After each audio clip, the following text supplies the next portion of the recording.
Hi guys, my name is Megan Normandin and I'm going to be presenting y'all with the Naughty Emerald today. Hope y'all enjoy. So the background of the gin and tonic, this is a classic bar drink. It's just as simple as it sounds. It's usually gin, tonic water, and garnished with some sort of citrus.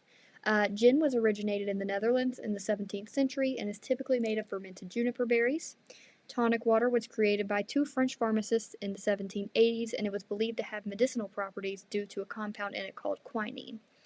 This made it a great proponent to serve to British Indian soldiers to fight malaria, and I've heard of it still being used today to fight cramps. So, the reason it was mixed with gin is to cut the bitterness of the tonic water with the sugar and alcohol. And today it's typically served in a tumbler glass with the ratios of a third gin to two-thirds tonic and garnished with some sort of citrus. I've seen it most frequently with a lime, but the website that I used was UK based and they said that they serve it with a lemon. The reason I chose this drink is because gin and tonic is my favorite. If I go into a bar, I don't know what they have, I'm going to get a gin and tonic. I really like the subtle sweetness of it mixed with a little bit of sour from the tonic water and the citrus. Yeah, and the stylistic elements come from my home in eastern North Carolina. I work on the waterfront, and I always love to see the locals come in their beautiful blue and green hues. And the women usually have really lovely jewelry with blue and green stones and pearls, so I figured I'd make a drink based off of that. The name I was originally going to go with was the Coastal Grandma for that reason, but I wasn't sure if anybody would get it. So I went with the Naughty Emerald. So naughty comes from the word nautical, and then emerald is a play on the name of sapphire, like the gin, because it's a gemstone, as well as the green sparkly appearance of the beverage. In the spirit of keeping things simple, like the classic drink, the ingredients are also pretty simple. Bombay Sapphire Gin is a classic dry gin. The tonic water is my personal favorite Fever Tree because I feel like it balances out the bitterness and sweetness really well. The blue carousel was used for color as well as a nice bright citrus flavor. It tastes very orangey, y'all will notice when you have the drink. The passion fruit syrup brought in kind of a tropical taste, which is what I was going for with the coastal vibe. And then the edible glitter was just for looks. So when making this drink, you just mix everything together except the tonic water, stir it until the color is really nice with a bar spoon, and then I added equal parts tonic water to make sure to keep that carbonation in there. And then I finished it with a flower-shaped lime garnish on a pick with a pearl.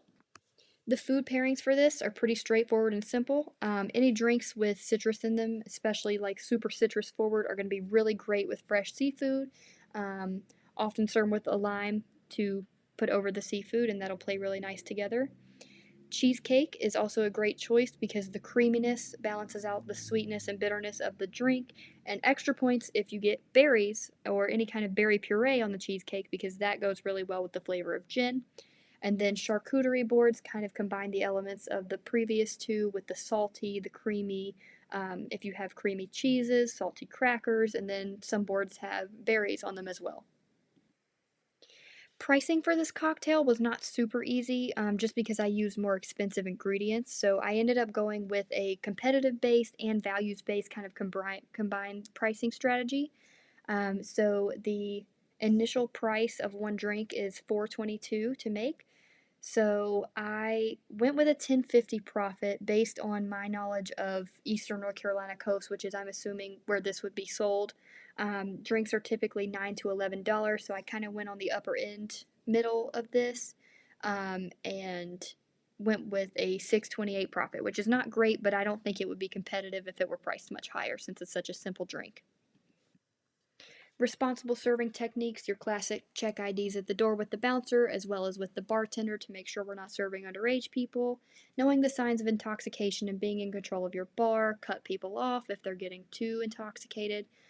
Use your proper measuring tools, your jigger. Make sure all your staff is trained so that we're not over serving.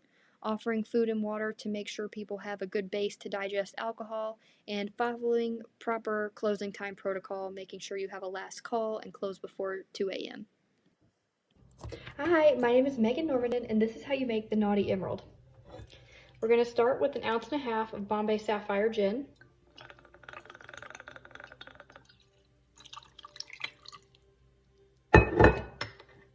And then we're going to add in a whole ounce of blue carousel.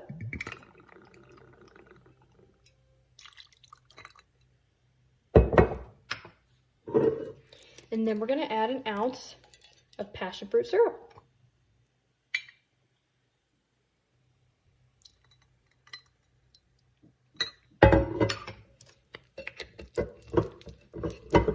To follow that, we're going to go in with our edible blue food glitter.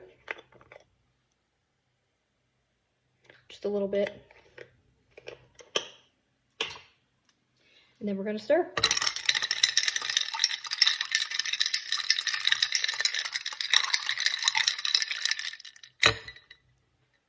And finally,